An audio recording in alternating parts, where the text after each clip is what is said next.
출애굽기 3장 7절 8절 우리 다 같이 한 목소리로 봉독하겠습니다.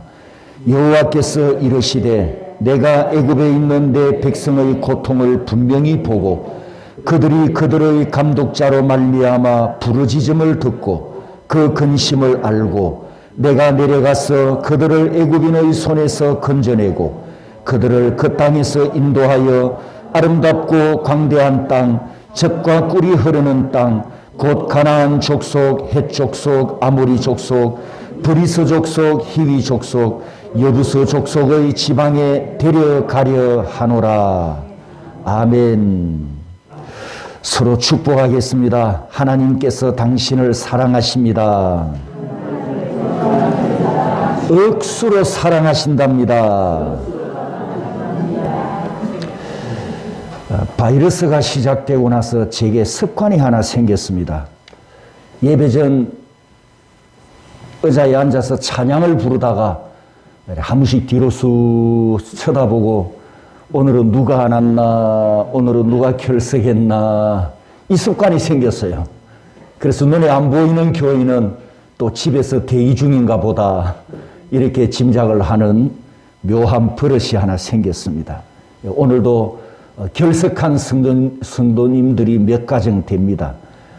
본인들은 괜찮은데 그 주변에 뭐 직장에서 또 다른 이런 간접적인 그런 감염자들이 있어서 확진자가 있어서 우리를 보호하려고 여러분들을 보호하려고 집에서 예배를 드리겠다고 그렇게 문자가 오고 했습니다. 방금 우리가 찬양을 불렀습니다만 이 고통이, 이 시련이 빨리 끝나고 다 지나갈 때까지 하나님께서 우리를 지켜주시고 대한민국을 또 전 세계를 하나님께서 긍휼히 여기셔서 이 고통의 때가 빨리 지나가도록 깨어서 기도하는 저와 여러분이 되기를 원합니다. 호렙산 뜰기나무 불꽃으로 나타나신 하나님께서 6절에 자신을 소개하신 후에 모세에게 첫 번째 하신 말씀은 인간 구원 대원칙 7가지였습니다. 한번 따라서 해볼까요? 보고, 듣고, 알고, 내려가서, 건져내고, 인도하여, 데려가리라. 과거에는 저 역시도 성경을 읽다가 이 단어들을 그냥 그렇게 그러려니 하고 넘어갔던 단어였습니다. 그런데 구약 성도들의 관점에서 성경을 다시 보니까 이 7개의 말씀이 너무나 중요한 말씀이고 바로 이 말씀 속에 하나님의 어마어마한 복음이 담겨 있다는 것을 깨닫게 되었습니다. 여러분, 이 7개 단어의 공통점이 뭘까요? 공통점. 가끔 제가 중요성을 강조합니다만 동사입니다. 동사. 성경을 읽을 때 주어와 동사를 잘 보면 70, 80%는 성경의 뜻을 이해할 수 있습니다. 성경에 기록된 동사는 하나님의 뜻을 나타내고 또 동사를 통해서 우리가 하나님의 의지를 읽을 수가 있고 그 동사를 통해서 하나님께서 앞으로 하실 일을 미리 우리에게 선포해 주십니다. 가령 미래를 예언한 말씀 중에 동사를 찾아보면 앞으로 이런 역사가 일어나겠구나, 이런 현상이 일어나겠구나, 이걸 우리가 짐작할 수 있다는 겁니다. 그러면 이 7절, 8절에 동사가 7가지 있는데 주어는 뭘까요? 주어. 따라서 합니다. 여호와께서 이르시되가 무슨 뜻입니까? 말씀하셨지요. 바로 말씀하시는 여호와가 주어입니다. 그리고 동사 7개가 있는데 보고에서 데려가려 하노라. 여기까지 여러분 성경책에다가 밑줄을 다 그어 놓으십시오. 성경에 기록된 이 동사에 우리가 주목해야 하는 이유가 뭐냐 하면 히브리서 4장 12절에 있는 말씀처럼 하나님의 말씀은 살았고 운동력이 있습니다. 여러분도 믿습니까? 하나님의 말씀이 살아있음을 믿습니까? 그걸 우리가 성경에서, 창세기에서 어디서 확인할 수 있죠? 하나님이 말씀하셨죠? 태초에 빛이 있으라. 어떻게 됐습니까? 빛이 있었습니다. 무에서 유로 창조되었습니다. 그 뜻은 하나님의 말씀이 살아있고 하나님의 말씀이 역사한다는 뜻입니다. 천지 창조와 우주 만물은 오직 살아있는 하나님의 말씀, 살아 역사하는 하나님 말씀으로 만드셨습니다. 믿습니까? 여러분이 허공에다가 대고 금괴가 만들어질지어다 라고 외치면 금괴가 만들어집니까? 몇 번 외치면, 몇 년 동안 외치면, 몇십 년, 몇백 년 선포하면 금괴가 짠 하고 만들어질까요? 하나님의 창조, 하나님의 창조와 비스무리한 설화가 바로 도깨비 방망이잖아요. 도깨비 방망이로 뚝딱 하면 원하는 것이 나타난다는 이야기가 바로 창세기 1장 2장을 흉내낸 설화입니다. 하나님의 말씀은 살아있고 역사하시는 말씀이기 때문에 무에서 유로 창조되었음을 믿습니다. 그 하나님께서 말씀으로 진리를 선포하시고 말씀으로 우리에게 약속하십니다.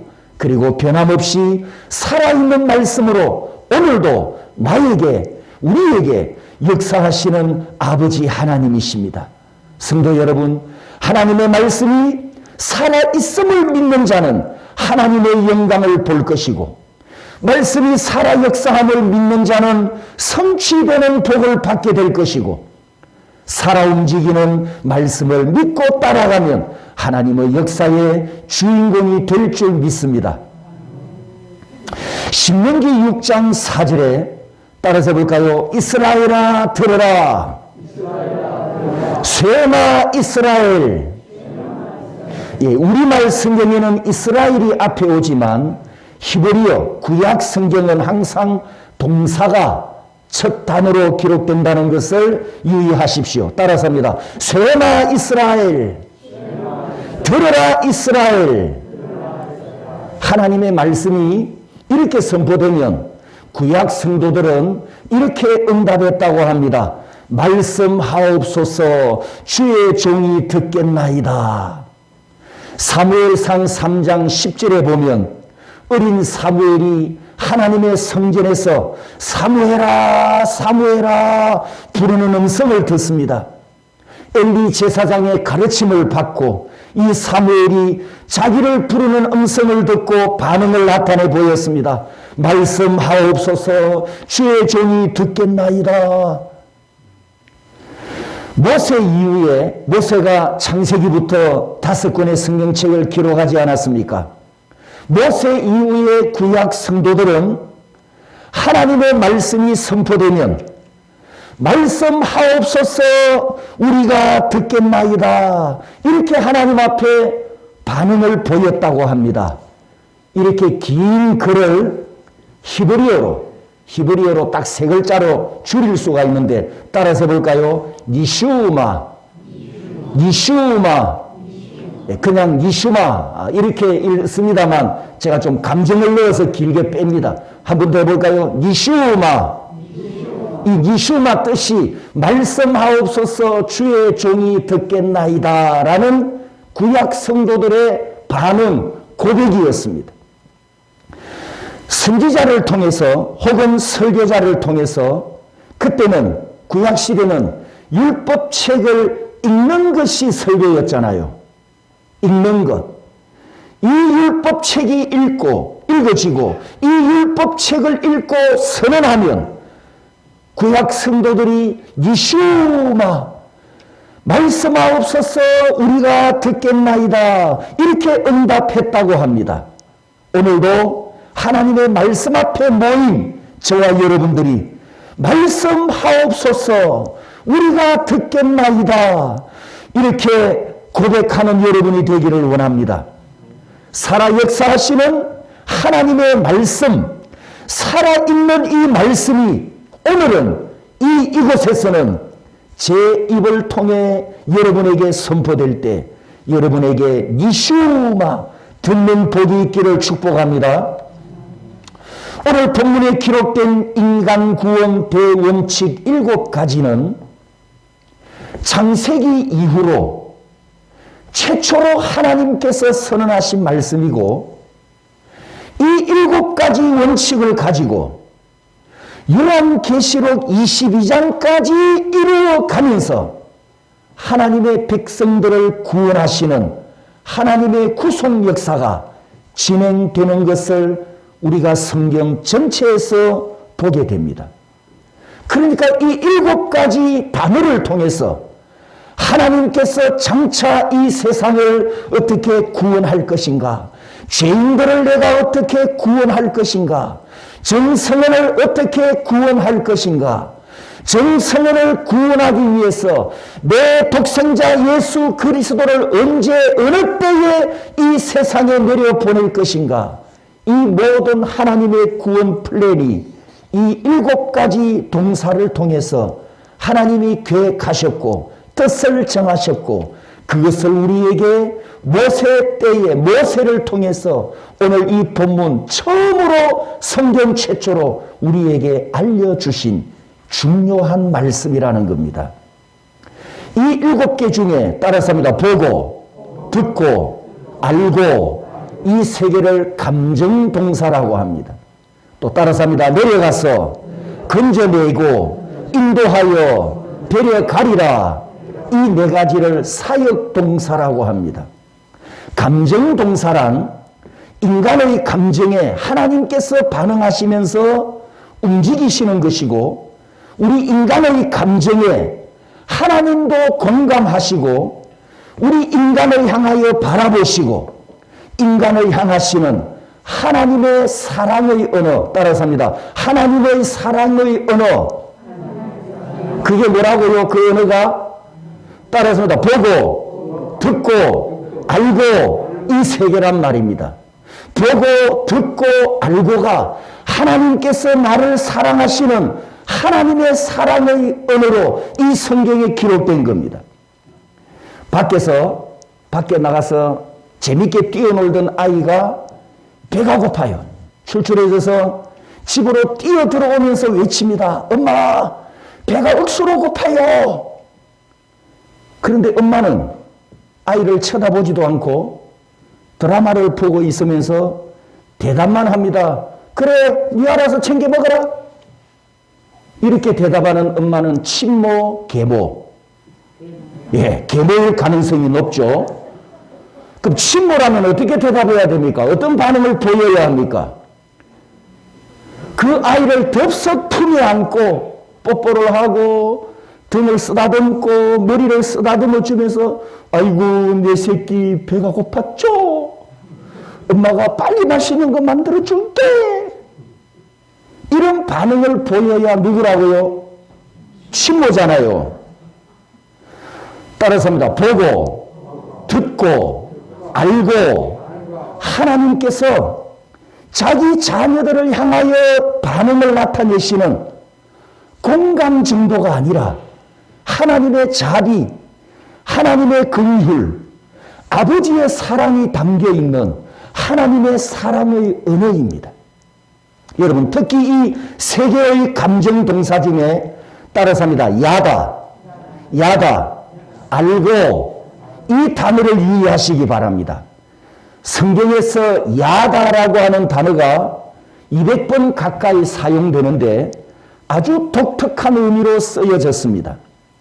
하나님께서 나를 안다, 하나님께서 여러분을 안다라고 하는 뜻은 대충 알거나 지식적으로 알거나 이론적으로 혹은 상식적으로 희미하게 안다, 이런 뜻이 아니고 가장 가까운 관계, 가장 친밀한 관계, 가장 특별한 관계, 나와 너의 경험적인 관계에서 안다, 이런 뜻입니다.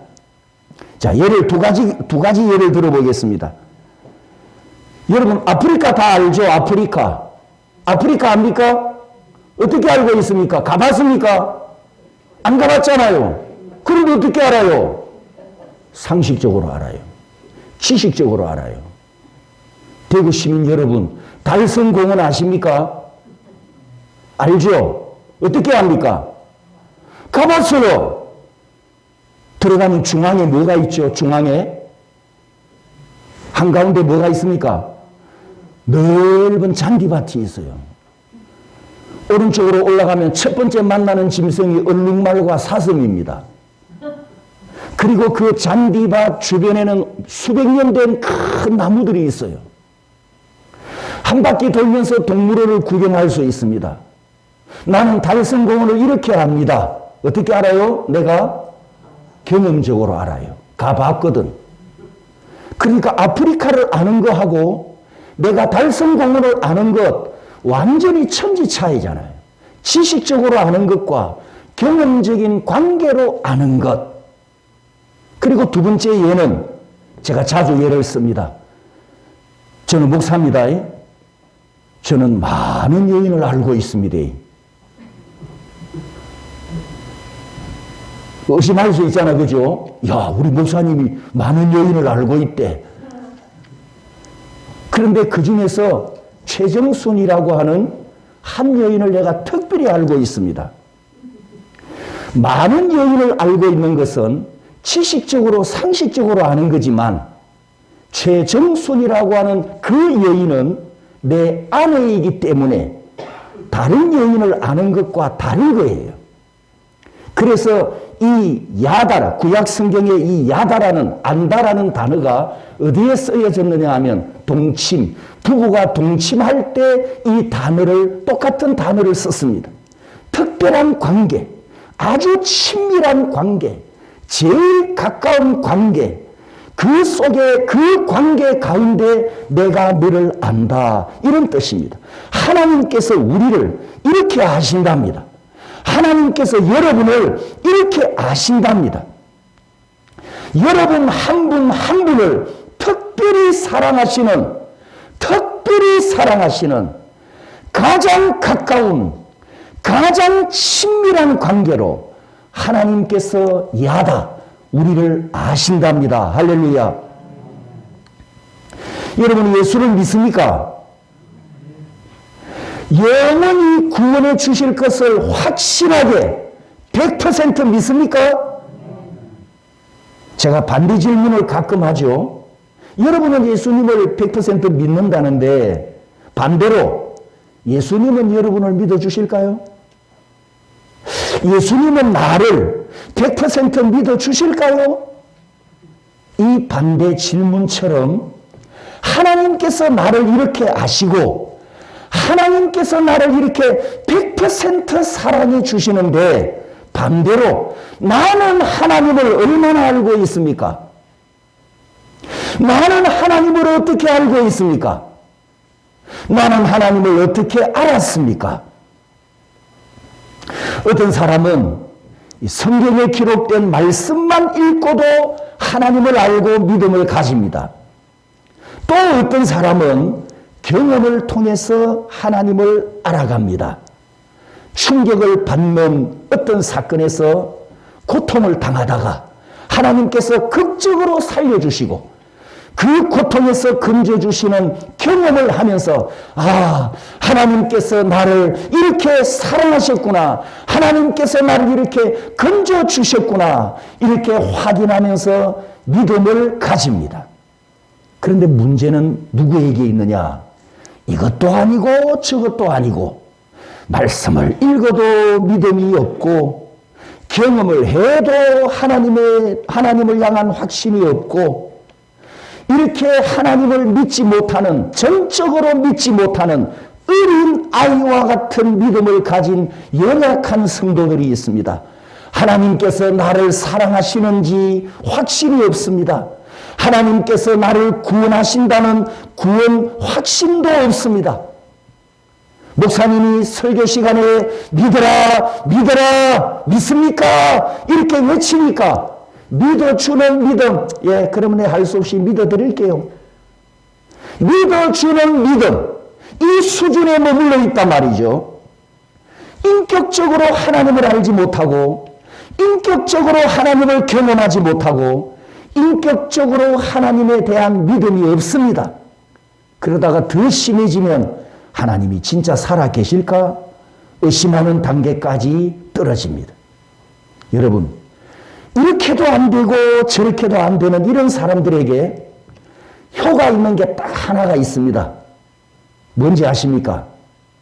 많은 성도들이 경험한 사례에 근거해서 제가 하는 이야기입니다. 가장 효가 좋은 딱 한 가지, 그게 뭘까요?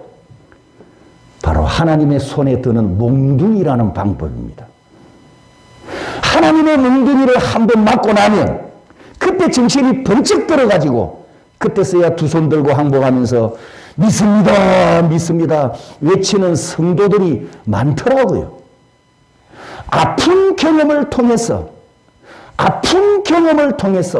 믿어주는 믿음에서 진짜로 믿는 믿음으로 성숙해가는 이런 성도들을 많이 봤습니다. 자, 옆 사람에게 한번 물어보십시오. 한 대 맞고 믿으실래요? 진짜로 믿으실래요? 한 번 더 물어보세요. 말씀 듣고 믿을래요? 한 대 맞고 믿을래요? 네, 이렇게 축복해 주십시오. 좋은 말 할 때 믿으세요? 예, 여러분 좋은 말 할 때 믿으세요? 지금 동영상을 하나 볼 건데 이 좋은 말 할 때 믿었어야 되는데 가진 거 다 까먹고 나서 하나님께 매달려 기도하다가 3일 금식 작정 기도를 합니다. 그 3일 금식 기도 끝에 하나님께 응답을 받고 재기에 성공한 동국성신 대표이사 강국창 회장의 실화를 우리 영상으로 한번 만나보겠습니다.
아멘.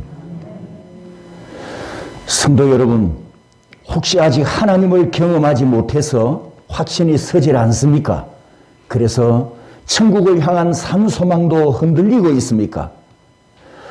오래전 이야기입니다. 아마 몇 분은 이 이야기를 알 수도 있는데, 제가 아는 목사님 중에 한평생 목회만 하셨고 그리고 장수하시다가 세상을 떠나가셨는데, 이분이 세상을 떠나기 전에 내가 천국에 갈지 안 갈지 확신이 없다, 이렇게 말했다는 이야기를 들으면서 제가 조금 충격을 받은 적이 있습니다.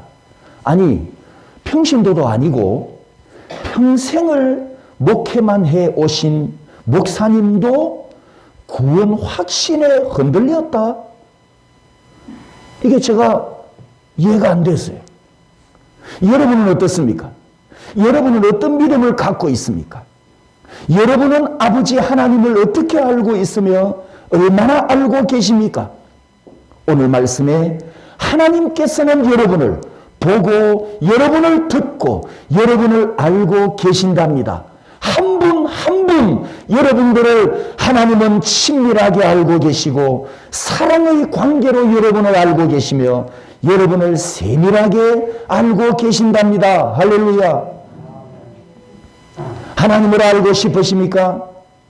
출애굽기 2장에 이런 말씀이 있었죠. 제가 파란 글씨만 읽어보겠습니다.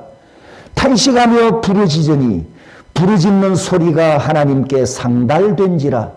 그들의 고통 소리를 들으시고 그의 언약을 기억하사 이스라엘 자손을 돌보셨고 하나님이 그들을 기억하셨더라. 7절에 내가 애굽에 있는 내 백성의 고통을 분명히 보고 부르짖음을 듣고 그 근심을 알고. 여러분, 하나님을 알고 싶으십니까? 탄식하며 부르짖으십시오. 여러분이 부르짖고 여러분이 탄식하는 소리가 하늘에 올라갈 때까지 간구하십시오. 여러분의 울음소리를 들으시고 응답해 주실 때까지 하늘을 향하여 간구하십시오. 반드시 하나님께서 들어주십니다. 땅바닥을 내려다보고 땅바닥이 꺼질 정도로 한숨을 쉬어도 위에서 응답이 오지 않습니다. 앞에 있는 사람을 바라보고 원망해도 위에서 응답이 오지 않습니다. 내 가슴을 치며 탄식해도 하나님은 듣지 않으십니다. 예수 그리스도의 이름으로 하나님께 부르짖을 때, 여러분의 아버지 하나님을 향하여 부르짖을 때 아버지께서 들으십니다. 응답하십니다. 역사하십니다. 환경을 바꿔주실 겁니다. 사람을 보내주기도 하실 것입니다. 반드시 역사가 일어날 줄 믿으시기를 축복합니다. 오늘 본문 출애굽기 3장 7절에 있는 하나님의 감정 동사 세 가지가 신약에 잘 표현된 말씀이 누가복음 18장에 나오는 재판관과 과부 이야기입니다. 누가복음 18장 1절에서 8절까지인데 밑에 보시면 이런 순서로 한번 읽어보겠습니다. C 다시 D 다시 이렇게. 제가 C를 읽고 나면 C 위에 있죠. 3절. 제가 C를 읽고 나면 여러분이 밑에 6절 C 다시를 읽어주십시오. 이해되셨나요? 예, 밑에 순서대로 읽어보겠습니다. 그 도시에 한 과부가 있어 자주 그에게 가서 내 원수에 대한 나의 원한을 풀어주소서 하되,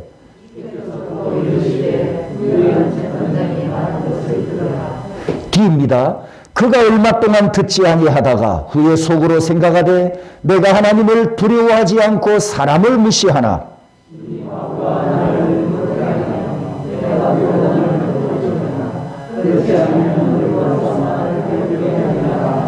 B입니다. 이르시되 어떤 도시에 하나님을 두려워하지 않고 사람을 무시하는 한 재판장이 있는데,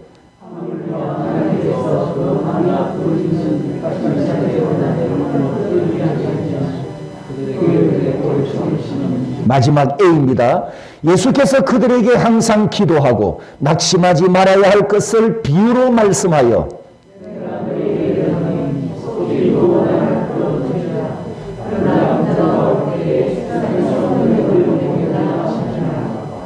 아멘. 자, 이 비유를 키아점 구조로 펼쳐놓고 보면 비유를 통해서 예수님께서 우리에게 무엇을 말씀하시려고 하는가? 이 비유의 핵심 메시지가 무엇인가? 그걸 우리가 쉽게 발견하게 됩니다. 그래서 제가 이런 순서로 읽었는데, 자, C와 C 다시를 보면 억울한 일을 당한 과부가 재판장을 자주 찾아갔다고 했습니다. 과부가 재판장을 자주 찾아갔다는 의미는 무슨 의미죠? 이 재판장이 사람을 무시하고 약자인 과부의 고소를 들어주지 않는 어떤 재판장? 불의한 재판장이었다는 뜻입니다. 그 다음에 D와 D 다시를 보면 과부가 고소하는 것을 무시하고 계속 거부하면 귀찮아질 것을 생각합니다. 이 귀찮기 때문에 할 수 없이 그녀의 고소를 받아서 풀어줘야 되겠다. 이렇게 생각을 하는 것이 D와 D 다시 내용이죠. 그 다음 B와 B 다시를 봅니다. B에는 사람 재판장입니다. 인간 재판장은 누구를 무시합니까? 사람을 무시했어요. 그러나 B 다시에 하늘 법정에 계시는 하나님은 자기 자녀들의 원한을 어떻게 하신다고요? 무시하지 아니하시고 들어주신다. 그리고 마지막으로 A 다시가 이 비유의 핵심 메시지입니다. 예수님 말씀하십니다. 그러므로 항상 기도하고 낙심하지 말아라. 아버지 하나님께서 속히 응답해 주시고 너희들의 원한을 풀어주신다. 이렇게 말씀하셨습니다. 여러분, 이 하나님을 믿습니까? 이 아버지를 믿으십니까?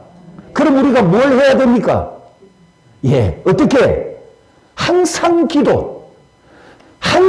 기도해야 되고 항상 부르짖어야 하는데 언제까지? 응답 받을 때까지. 그런데 이 A 다시 비유 끝에 8절 마지막에 따라서 합니다. 그러나 이제 예수님 설교는 앞에까지 끝났어요. 이 비유를 통해서 가장 중요한 핵심 메시지는 믿고 기도해라 이거잖아요. 부르짖을 때 낙심하지 말아라. 응답이 올 때까지 믿고 간구해라. 설교 끝. 그러나 예수님이 하시고 싶은 말씀이 있어요. 이 그러나는 바로 부정적인 내용 때문입니다. 내가 다시 올 때 믿음을 보겠느냐? 이걸 예수님께서 걱정하십니다. 그러므로 성도 여러분, 이 비유를 통해서 예수님께서 강조하시는 말씀은 기도하되 항상 기도하되 낙심하지 말고 기도하는 믿음을 포기하지 말아라. 응답 받을 때까지 하나님께 부르짖어라. 이걸 주님께서 강조하셨습니다. 성도 여러분, 어떤 상황에 있든지 어떤 고통 중에 있든지 여러분을 사랑하시는 아버지 하나님께서 여러분을 듣고 여러분을 보고 여러분을 알고 계십니다. 그 아버지께 부르짖고 간구하시기를 축복합니다. 하나님 아버지는 내가 부르짖고 간구하기를 원하십니다. 왜냐하면 전성은의 아버지라 불려지는 것을 기뻐하시기 때문입니다.